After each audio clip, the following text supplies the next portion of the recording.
welcome. The show is in honor of. It's a show about veterans, for veterans and their families. And we're so glad to be here doing this. Now, as you know, we've been through a pandemic. Net result was we were closed down for over 6 months. And we have with us Paul Dietrich, our co-host. Paul, welcome back. We're going to ask today Paul to conduct the interview of our guests. We have restrictions that we must adhere to. One of those restrictions is in this particular studio, only allowed to have 2 persons at a time. And Paul will conduct the interview with our guest, Lieutenant Colonel James Hendon, who is a Commissioner of Veterans Affairs of New York City. And he's very knowledgeable, and he's really up to cue, and we're looking forward to doing that interview. Okay. And Paul, once again, welcome back. And Thank you. Paul and I have been in touch through this whole thing, and there wasn't much we could do as far as programming, but we're going to get it off the ground now. Okay.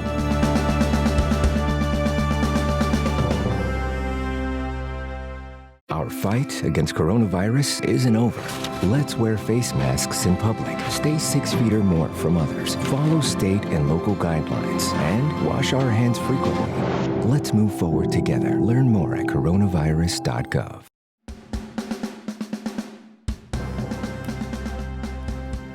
Welcome back to In Honor Of with my guest, James Hendon, who's the Commissioner of Veterans Affairs for the City of New York. Welcome, James. It's good to see you. Can you tell us a little bit about your background? Yep. First off, thank you so much for having me. You're Paul. welcome. Personally, I originally from Florida. Wound up going to the U.S. Military Academy at West Point when I was 17. Excellent. And accepted a commission as an infantry officer and served in active duty Army as an infantryman from 2002 to 2009. Interesting time to serve. Yeah, deployed to Iraq, deployed to Afghanistan, and ultimately transitioned into the reserve where I'm still serving. And so I'm a lieutenant colonel in the U.S. Army Reserve with 75th Innovation Command. And, just fortunate to have been selected as commissioner for the New York City Department of Veterans Services as of November last year. And in the civilian realm, I've spent a lot of time in entrepreneurship, just things in the energy space and things in deal with workforce development. So, yeah. Excellent. Can you give us a little background then on your view of the Department of Veterans Affairs for the City of New York? Where would you like to go with it? What do you want to do with that job? Well, Paul, when I think about DVS, the Department of Veterans Affairs, first off, just for the record, our mission is to connect, mobilize, and empower New York City's veteran community in order to foster purpose-driven lives for service members past and present, in addition to their caregivers, their survivors, and their families. So really it comes down to connect, mobilize, and empower. And when I look at the work, structurally, we are helping veterans on issues that deal with economic empowerment, issues that involve housing security, and issues that involve culture. So what binds us often is the culture. And when I think about how we do those things, it's either introducing veterans to opportunities. So if there's an opportunity here and a veteran there, we make that connection. Yep. It's making sure that we can pave the road for opportunity to be realized. So maybe it's not the introduction, but it's setting up the dynamic for that veteran to be on the up and up. And last but not least for us, if no one else is going to step in for a certain initiative or a certain way to help, then we roll up our sleeves and do it ourselves. Excellent. And it's interesting because it reminds me very much of the time in the service when you were always trying to take care and help your buddy next to you or behind you or on front of you. It's almost a continuation of that same type of mission. I know that you also are reaching out to the veterans in the community, those that are not involved, to try to get them involved. I mean, you talk a little bit about that to our veterans out there. Well, there are different ways of trying to get folks involved, but really the signature way, Paul, is with this initiative that we launched earlier this year called Mission Vet Check. Yes. And Mission Vet Check is, there are 210,000 veterans in New York City, of whom 21,500 live in Staten Island, the highest number of veterans per capita is in Richmond County. And it is our goal to reach out to all of them, to call as many as those we have information for, to check in on people during these current times, especially given the social isolation that many of our veterans are dealing with. And so for Mission Vet Check, we have volunteer callers who've reached out. So far, we've gotten over 17,000 whom we've connected with. And the key issues that we always hear when we do check in with these veterans are issues that involve COVID, as far as, hey, where can I get tested? Where can I do these things on that? Issues that involve food, as far as, where can I be able to have some sort of food support?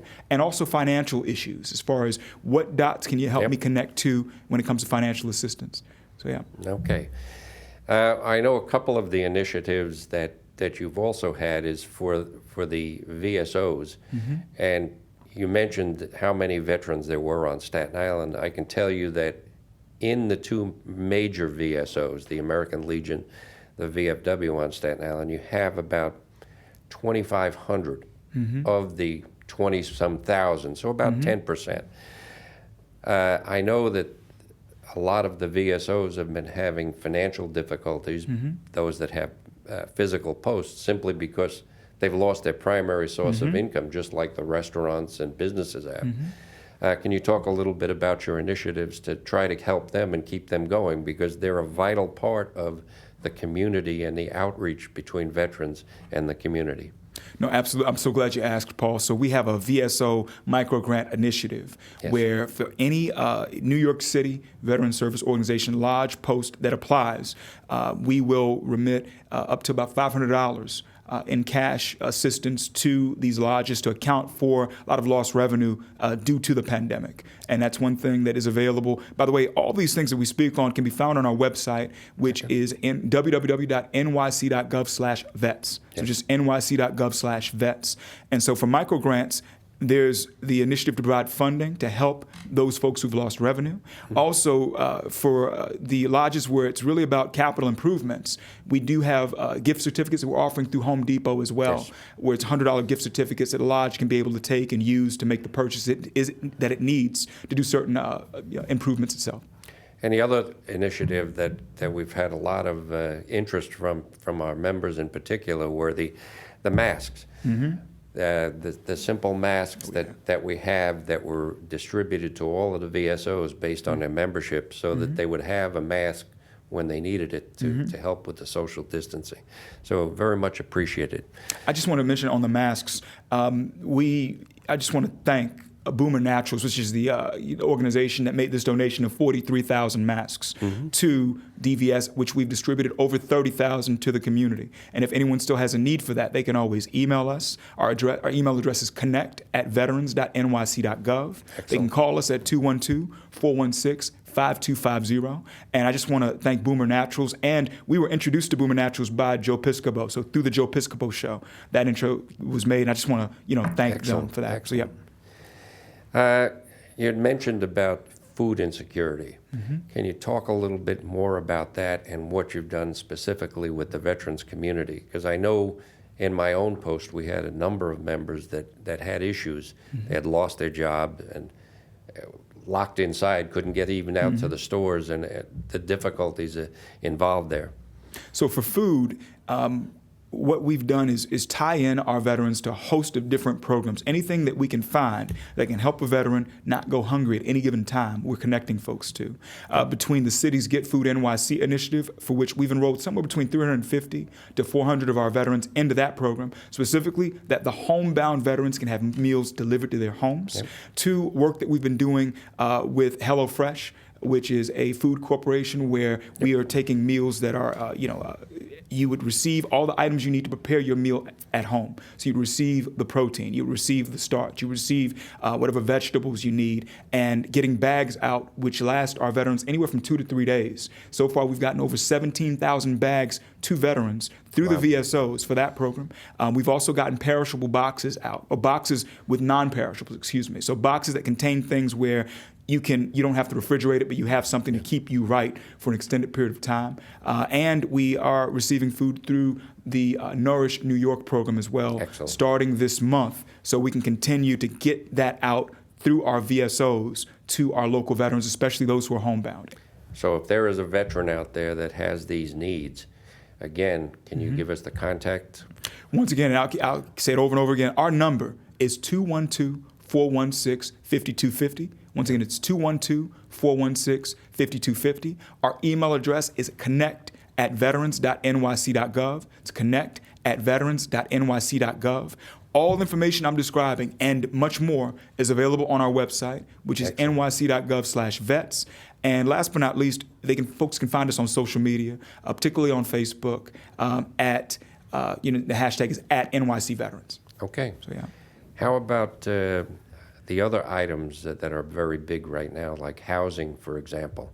Can you give us any information on housing for veterans? Absolutely. So we've been working hand in hand with a host of other nonprofit organizations that help veterans obtain housing if they find themselves in our city shelter system, and to help veterans to avoid being evicted if they are in a tough spot. And so for that, folks can always reach out to us on it. But the most important thing is that work was started years ago to reduce veteran homelessness in this city, from having as many as 5,000 homeless veterans roughly 10 years ago to having fewer than 600 today, and we're still working to get those numbers down.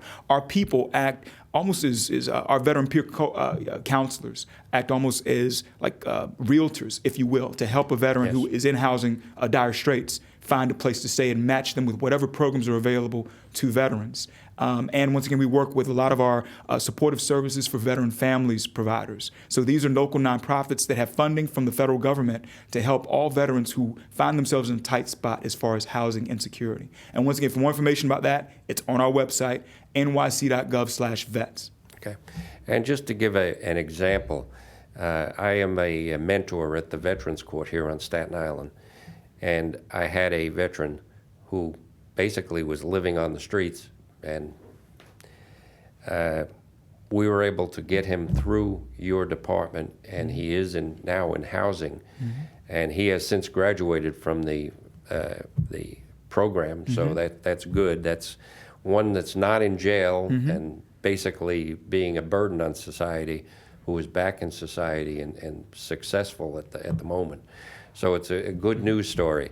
And I just want to underscore that it's not just about supportive housing. It's also about permanent, but also I'm sorry, not just subsidized, really transitional housing, or situations where, like you said, someone finds themselves in a tight spot and they need additional guardrails, if you will, for a certain time. We do what we can to help that person be able to connect those dots. So, yeah. Okay. And then the third part of that triad, I think, is employment, because an awful lot of people have lost jobs. And it's not like me, retired both military and civilian, but there's an awful lot of people that have lost jobs. And what is your organization doing for that? So, doing a host of things. One that we're very much spearheading is an initiative called Empire Vets. And anyone can go to empirevets.com to learn more. So anyone looking at this, www.empirevets.com. And that's a program where you as a veteran can enter your MOS, or whatever your occupational specialty was, and some basics about what you've done in the civilian world, if you have much of a civilian resume. And this website will come back and say, hey, based on what you filled out, here are the jobs that we think are most appropriate for you. And by the way, press here if you'd like for us to help you with the applications for these jobs, or with auto-populating or creating a resume for you. To date, there are over 4,000 jobs on that site that are remote in nature. So while the portal has many more jobs, we were very adamant about making sure that if someone needs to still work but cannot leave their home, that they can still do that. And so that's empirevets.com. But beyond that, what folks can find on our website, once again, nyc.gov/vets, is work that we have as far as our partnership with the NYC Department of Small Business Services and its Workforce One initiative, with the Mayor's Office for People with Disabilities and its NYC at Work initiative, which pairs all who have a disability with employers who are very much friendly to them. And last but not least, the Department for the Aging, which has a program called Senior Employment, a Senior Employment Program. With senior employment, any veteran who is 55 or older, or any New York City resident who is 55 or older, who is at no more than 125% of the area median income, can qualify to have a part-time job for as many as 4 years, subsidized through Title V funding. And so there's just so many different things. It's all on the website, but we're very adamant about first step, I mentioned, we talked about economic empowerment. Yep. The idea of, you can't help anyone till you help yourself. Helping yourself often means that dignity associated with a job. Yes. The other big hot topic item right now throughout the veteran community is suicide prevention. And unfortunately, this year in particular, there's been a reversal of the trend downward. And the trend downward brought us down to 20 a day, which is still a ridiculous number. I can tell you, if you lost 20 of your service members a day in combat, you would probably be replaced as a commander. You would be out of your job. So losing 20 a day is a ridiculous number, and now the number's going back up. And yes, I understand COVID has placed a lot of stress on people, but what initiatives have you placed on towards suicide prevention? I'm so glad you asked, Paul. We have been focusing like a laser on something we call crisis intercept mapping, which is the idea that when someone has a mental health first aid incident, that all who would interact with them are ready to respond quickly and in an effective way. And getting to the point where it's not just about when the incident happens, but how do we preempt that incident? Yep. We've piloted this process actually with a network of over 30 different practitioners in the space based here in Staten Island. We chose to start our crisis intercept mapping program in Richmond County because of the high proportion of veterans here per capita. And we just saw an extreme need. Also, we know there's not a VA hospital here on this island. And so since January, we've had 3 different working group meetings and then sub-meetings of those who have been a part of this network. And of course, we have folks from Rumsey, folks from Staten Island University Hospital, folks from the Staten Island Performing Partnership Network.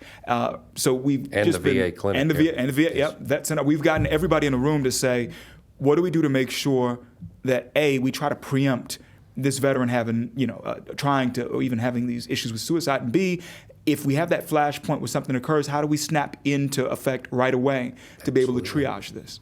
Yeah. And I come from again, I was a commander. I had a brigade. I had one of my soldiers try to kill himself. And fortunately, I was able to intervene and stop the situation from progressing. But I think once you've seen that, if I had not responded, he would be dead. He had taken pills and was, they had to break the door down to get into his house. To me, it's personal. So very, very important. I think the big key takeaway in all of this, in all of the discussion here today, is that veterans, you've got to reach out. The help is there if you want it. Almost every situation you can think about, it's there. You've just got to reach out and grab it. Now, in the particular case with the suicide, I think we really need to do a better job, not only with the family and friends, that, hey, maybe you need to intervene. If something's different, you may need to do something. Maybe you need to be the one that reaches out and you're not squealing on somebody, you're saving their life. But I think that's a very important thing. Reaching out, you veterans have to reach out. If you're alone because you choose to be alone, not because the organizations or the city isn't there to help you. So very, very important. I just want to piggyback in just one way.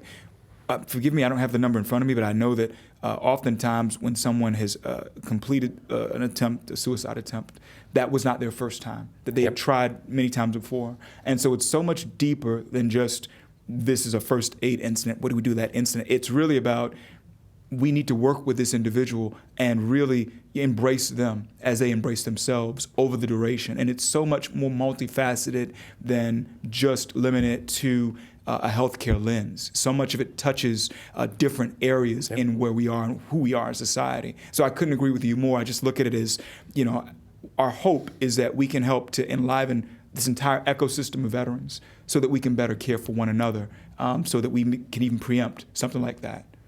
And again, one of the very good things I think about as a member of both the VFW, the Legion, and the Korean War veterans, because I've served there also, is that at least it's another group of buddies that you have that you know personally who potentially can be there to help you. And that's why the organizations exist. It's to help the veterans today and going forward. Because all of these, we're looking forwards to what does this veteran community need going forward. You're setting the stage for those that are serving now. And that's the importance of belonging to those organizations, in my mind. That's why I belong. I agree. So is there anything else that you would like to talk about specifically? I know that your motto is service is not over, but would you like to talk about that?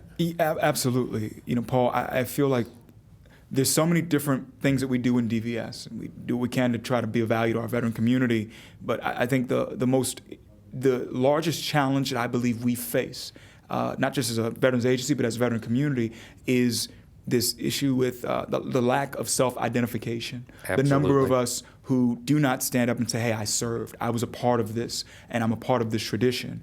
And so, you know, I challenge all veterans to stand up and be counted, to be a part of this community, to, you know, make it clear that, you know, hey, I'm still, the service didn't end when you took the uniform off. And we still need you, not only as a country, but also amongst one another within our group. And I think that's the thing that I'd love for folks to take home from this. You know, all those other things can be found on the website, but to me, it's this idea that, you know, and even if like folks like you and I, you know, we like to believe that we're serving actively in this community, how can we try to bring some of our brothers and sisters out from the shadows to be a part of it? Because we are only as strong as our, the Genghis Khan analogy. You know, you take the one arrow, you break it, but if you take the whole stack of arrows, you can't break it. And we need more arrows. Absolutely. And in my mind, this is something that I've seen, because belonging to all of these organizations, one thing that very much stands out to me is I would like to see more females in particular join the organizations. Right now, you are approaching almost 17% of your active duty force is female. Yet the organizations for veterans do not reflect that. And to be perfectly honest, nor do they reflect minority. And we have to outreach to these people because their service is just as honorable as ours, and they need to belong also. And this is all on that same wavelength of, you know, stand up and be counted. You know, Yes. and not just think of it as a, not just think of it as this is not for me. This is for all of us. Yes. You know, when we look at our VSOs, Yes. we look at our VFWs, our American Legion. So it's all connected. Because you mentioned this, and I think to myself, you know, when I hear this comment, you know, check the numbers yesterday. It's about 54% of New York City's veterans are either Asian, Latino, or African American. 54%. Yeah. About 7.8%. Let's call it 7 to 8% of the veterans are women. As far as our veteran community, I know the active duty is, we're going to start to see that Yes, women number go you'll up. see more. And so I agree with you. There's so much baked in when I make this comment of stand up, be counted, be a part of this community. There's a reason why I said at first, we look at economic empowerment, housing security, and culture. Yep. Culture is what binds us. I told you I'm from Miami, Florida. Yep. You know, I mean, you're different place. You know, we're all from different places. We look different, we sound different, have different creeds, yet we're all bound together by this one culture. And so, yeah. But the other point to that, though, is that if you want the organizations to change, and in my mind, they do need to change, the way to make them change is by belonging. I agree. Because once you are in those organizations, you have a voice in what they do. So I even look at it as if you want the VA to be more women veteran friendly, the women veterans have to join the organizations that are going to put the political pressure on the VA to change. That's the way the system works in this country. So that's why it's important. And again, thank you very much for your comments. Do you have anything else you would like to put out? How Just about contact phone the same numbers? stuff. Yep, same stuff. Say it again. I just want to beat that horse. The phone number for the Department of Veterans Services is 212-416-5250. Once again, it's 212-416-5250. Reach out. Yep, reach out, please. We pick up, the email address is connect@veterans.nyc.gov. Once again, it is connect@veterans.nyc.gov. And you can always learn more about our programming, be it through social media. Our handle is @NYCVeterans, or especially on our website. We have a host of content we put on that website, and that is nyc.gov/vets. Excellent. Thank you very much. Thank you so much. Thank you. 1 in 3 adults has pre-diabetes. That means it could be you, your barber, your barber's barber. Nice work. Thanks. With early diagnosis, pre-diabetes can be reversed. Take the risk test at doihaveprediabetes.org.